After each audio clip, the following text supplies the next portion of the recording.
The winter 2022 anime season has come to a conclusion, and while everybody's getting swept up by the absolutely insane spring season, we have to take a moment to acknowledge who wins, who is the best of the winter season. And while the winter 2022 anime season wasn't insane, there is some really precious gems that are kind of sprinkled throughout the season. As always, if you have some time, go down in the comments down below and let me know what your favorite of the season were. So with that said, here is my top 5 anime of winter 2022. Starting things off with my number 5 anime of the winter season, we have Slow Loop. Now, Slow Loop is definitely a more personal anime for me. It's a series that, for most people, it's not going to hit as hard as it did for me.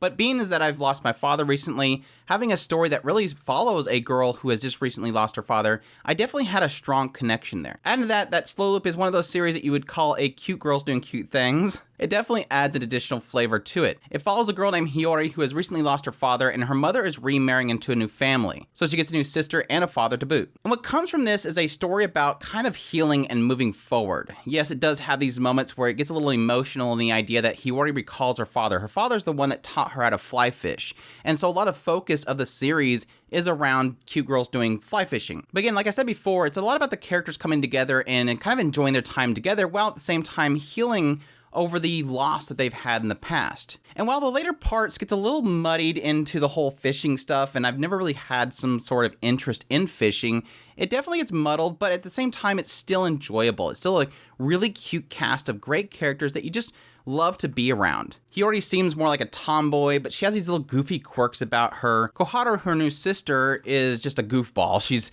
kind of in the Genki realm, but not too Genki. And then you have Koi, Hiyori's childhood friend, who's just very lovable. She's got a nice nature to her. She has a little bit of regret around Hiyori and not, helping her with her loss. But she has a nice heart there that I really loved being around. So if you like cute girls doing cute things, look no further. If you're somebody that's kind of experienced loss, you might find some sort of healing in watching something like this, a little bit of a bond that you'll create with the characters. I definitely suggest it. It was a nice little ride. For my number 4, I have the case study of Vanitas Part 2. This is a sort of a tragedy for me because it's a series that I've grown to love so much, but unfortunately it has finally reached the point of the manga. So any further Vanitas is probably going to be way down the road, which makes sense why part 2 took like a year for them to get around to, is because they were probably waiting for more content to get out there. But yeah, the case study of Vanitas basically takes place in a world that kind of has humans and vampires living side by side. And there's people known as the Curse Bearer, which is a vampire who has their true name corrupted. And so you do have this idea that once somebody becomes corrupted by this clan of the Blue Moon, they sort of have to be executed. Well, enter Vanitas, who is named after the vampire of the Blue Moon that is supposedly cursing people's names. Vanitas is a human who has the power to essentially correct those true names and restore somebody from a curse bearer to a normal vampire. And that's kind of, again, sort of unheard of, so nobody really trusts him, but he's made his goal to save the vampires, despite the fact that he hates vampires in a sense. And he groups up with Noe, who is another vampire, and the two of them essentially go around, try to find people that are curse bearers and save them. And also getting into the backstory and what's actually causing the curse bearers and kind of the governances of both the humans and the vampires themselves. It's a lot of intrigue in the background, a lot of great characters to really kind of mix into there. And while the first season kind of started a little slow, I still enjoyed it because it had a great chemistry between Noe and Vanitas. And what I kind of found is as it went along, it got better and better. And it continued in part 2 as literally when part 2 starts up, it's full speed ahead. And I could not stop watching this show. It was just so great. Again, it has such fantastic characters and some great character moments, along with some really great intrigue into the world itself and the vampires and what's really working behind the backgrounds. It's really a roller coaster ride of nonstop amazing moments that I just absolutely ate up. And Studio Bones did an incredible job with all the action pieces throughout the series. I've had so much fun watching this show. Again, just phenomenal characters that I wanted to know more about each one of them. It was one that I really was going, I'm going to get into the manga. Once this show ends, I'm going to get into the manga. And then, like I said, I heard that it was pretty much caught up. I'm like, I got nothing to read. I love this show so much. And like I said, part 2 took it to whole new heights. So if you watch the first part and you're like, this isn't really like insanely good, just wait for that second part. It just takes off and it does not let up. It's got the director behind Monogatari series. It's got the music being done by the person that does all the Type Moon stuff like Fate series and stuff like that. The creator did Pandora Hearts. It's just a great team behind it. And like I said, a source material that I just eat up every single bit of it. Moving on to my number 3, we have My Dress Up Darling. Yes, I wasn't going to go this entire list without My Dress Up Darling because let's face it, it took over the internet. It took over the anime fandom, and it is a series that deserves it. It was a series that I, just like many other people, came into it thinking, okay, cosplay, hot garu, obviously it's going to look good. Cloverworks is doing an incredible job on it. This has got to be something, it's waifu material. But what's great is that as I watched the show, I realized that, man, this is about Gojo. It's about their insecurities. It's about accepting people and what they enjoy. It's so much behind the scenes and these great character moments between the two of these two characters that eventually blossom into a really good romance that I'm really interested in to see where it goes. Like I said, at face value, yes, hot waifu. But underneath is so much more that I absolutely loved. And let's face it, it's an unfortunate thing that we don't have enough anime that cover cosplay. And it's a very interesting industry. It's really kind of fandoms at its best. It is the idea of somebody portraying something they love so much and they want others to see it. There's so much kind of undertones and messages that you can find underneath there within cosplay itself. It's a great little instrument to do so much conversation around. And I thought that was something that was portrayed in My Dress Up Darling, on top of having, yes, some great fan service, great art, and yes, incredible animation done by Cloverworks. As I've stated before, it's essentially the anime that we needed at the time it came out. It is amongst all this kind of conversation around enjoying things that other people think that you shouldn't enjoy and accepting people for what they enjoy. And I think that's exactly what My Dress Up Darling kind of portrayed, and it was something that I really did love about it, on top of the fact that, yes, Marin is best waifu. So now you ask yourself, what could possibly go above My Dress Up Darling? I got 2. My number 2 is Akebi Sailor Uniform. This is an absolute treat of a show for me, and this is something that goes additionally with something else that happened last year, which was Super Cub. It's one of those shows where it's not really so much about some crazy mind-bending story. It's not about something specific. It's really just about characters. It's about character moments and wholesome moments that I absolutely adored. It essentially follows a girl named Akebi, and Akebi's in like some out in the sticks location, Japan, and at some point she ends up going to a new school. So the difference that she's kind of facing is that in her previous school, she was pretty much the only student there for 6 years. She has nobody around her age to be her friend. And so now that she's going to this new school where there's tons of girls, she's now experiencing for the first time people her age and finding new friends. And that's pretty much her goal. Now, the joke that comes with that is that she feels like she can wear this sailor uniform that her mother wore at that same location, but things have changed since her mother went to that school. So even though she arrives in a sailor uniform, everybody's wearing blazers, and so she stands out a lot. But that doesn't stop her. She's very open. She's a very forward person, so she kind of just gets out there and just communicates to people. They make this joke later on in the series about everybody knows who she is because if you make eye contact with her, she'll greet you. Like, she'll go after you.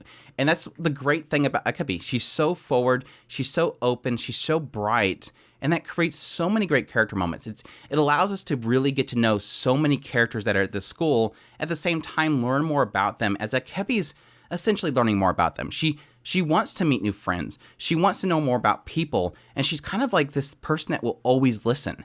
And that makes this series so great. Add on to that, this writer is so good at 2 things. One is underdrama, as I call it. This idea of the reverse of melodrama. The idea of having these subtle scars the writer likes to point out, but never dive too much into. Showing that characters have issues, but not necessarily letting it take over the moment. Letting it happen naturally. Letting these characters just show their scars, but still move forward. And then on the other side of it is wholesome. The show is so wholesome. There's so many wholesome points in the show that I could just talk on for days and days with. It feels so natural having these characters have these wholesome moments, and also these very comedic moments that just happen because the characters just do something embarrassing, and they realize that. Like I always point out, Akebi having this moment where she ate too many cookies, so she just burps in front of her friends, and she's super embarrassed about it. Or bringing somebody home for the first time, one of her friends, and having her little sister smack her bottom. It's so good. It's so cute. The series is so great, and the characters are so fun to be around and just really enjoy the moment. I cannot say enough. Please go watch Akebi Sailor Uniform. It's so good. And now my number 1, yes, I'm sure that anybody that's been following my channel probably knows what this is going to be, and it's the show that I pretty much put in a thumbnail. This is a perfect show. and that's Ranking of Kings. Yes, unfortunately, it's something that I wasn't able to really highlight as much as I wanted to back last year because Otaku Spirit, we try to keep a rule that we only acknowledge things when it ends, and it ended now, so I could finally talk about it to no end. It will definitely be in the runnings for the Anime of the Year for 2022. Ranking of Kings is a special show. Ranking of Kings is a perfect show, and Ranking of Kings does so many things so right. And yes, really doesn't have any flaws. I really don't see any flaws besides the fact that I want more of this show. Now, don't get me wrong, that doesn't mean that this show has any sort of, manga bait aspect to it. It feels like a really solid, complete season, and I felt like the spot they ended at was perfect because it kind of wrapped up so many storylines while only leaving maybe one or two characters that I want a little more about. But I'm sure eventually they'll get into that. But yeah, for those who don't know, it essentially follows Boji, who is a prince of this kingdom, and unfortunately he is the laughing stock of the kingdom because he's both deaf and in effect unable to speak. And as everybody mocks him in his kingdom, even though the queen herself mocks him and says that he's a disgrace to the kingdom, he still marches forward. He's hoping and dreaming for that day that he'll become the king that his father was. Well, one day he meets Kage, who essentially is a thief. This Kage is able to actually understand Boji, so Boji's excited. He thinks he's got his first friend, but Kage essentially uses him to steal stuff from the castle, which Boji welcomes. He's like, sure, if my friend needs that, I'm going to do that. Well, eventually Kage sees the other side of Boji, the vulnerable side, the side where he knows that people are making fun of him, and he breaks down in tears. And so Boji decides that day, I'm going to support you, Boji. I'm going to stand at your side. I'm going to make you king like you want to. This is kind of starts this whole adventure of Boji essentially trying to become the king that he wants to be, while at the same time, the leadership structure within the kingdom itself starts to fall apart, and so we get this whole story that lays out with people kind of fighting over leadership, and this puppeteer that's working in the background that's kind of messing with things for their own favor. Now, what makes Ranking of Kings number one? Like I said, it's perfect in every way, but I think the one core thing, well, there's two core things. The first thing, of course, is the fact that the characters are so fantastic in the show. This is Character 101. If you want to learn about how to write characters, I would point to this show because every character in this show was fantastic. They all had essentially multi-dimensions to them. They weren't just what you first see them as. They're not just the evil prince. It's not just the evil queen. It's not just the bad guy. Every character has multi-sides to them, and they all have their own driving force, and they have so many twists and turns to how they feel. They're dynamic characters. They're breathing characters that all live within this world. Additionally, the other thing I think, and the writer really does love this, is the aspect of redemption and forgiveness. I think every character sort of has an aspect to them that they can be redeemed in some way. Now, you don't have to accept that because, yes, there's some characters that do terrible things and you don't have to accept them for that, but at least it kind of gives it a hint. Like, you can do this. Like, if you wanted to, you could forgive this. And I really do love that. And I think, like I said, I think the writer was trying to really push that idea. That was like an open theme within the series itself. Adding to the fact that, yes, Wit Studio worked on this, it looked absolutely incredible. It was sort of an interesting style to it, very 80s anime, cartoonish type anime, but it all, like I said, because the characters were so living and breathing, I think it just worked. And yes, some insane animation points that just absolutely had me in awe. I love this show so much. I love Boji. I will support Boji forever. I love all these characters. Healing was just phenomenal. Even the characters like Oken, I wanted so much more of. And I think that, again, that's sign of a really talented writer that I just can't wait for more. Hopefully we get a second season. If not, again, manga. I'm going to get into it. But there you have it. That's my top 5 anime of the winter 2022 anime season. For honorable mentions, yes, of course, I'll acknowledge Demon Slayer, Kimetsu no Yaiba, the Entertainment District arc. Now, granted, I felt like half that show was just very meh, but you cannot deny if you're looking for some amazing action pieces and animation, it had it in spades. Some of the most incredible animation in this entire season and many years. Yes, of course, Princess Connect Redive, another one if you want some incredible animation and just fun characters. I absolutely love that series. And Attack on Titan. I've already read the manga, so I really wasn't really jumping into it. Yes, we technically had the last 2 episodes of 86, and I thought that they were probably easily just those 2 episodes. If you classify that as winter 2022, those 2 episodes, it beat everything. It was just those 2 episodes were absolutely phenomenal, but I already gave it recognition last year. TZ Master Takagi-san's 3rd season was great as well. I absolutely loved a lot of scenes in there. Now, granted, I will feel like I'm getting a fatigue for this series, so I do hope it will wrap things up with the movie.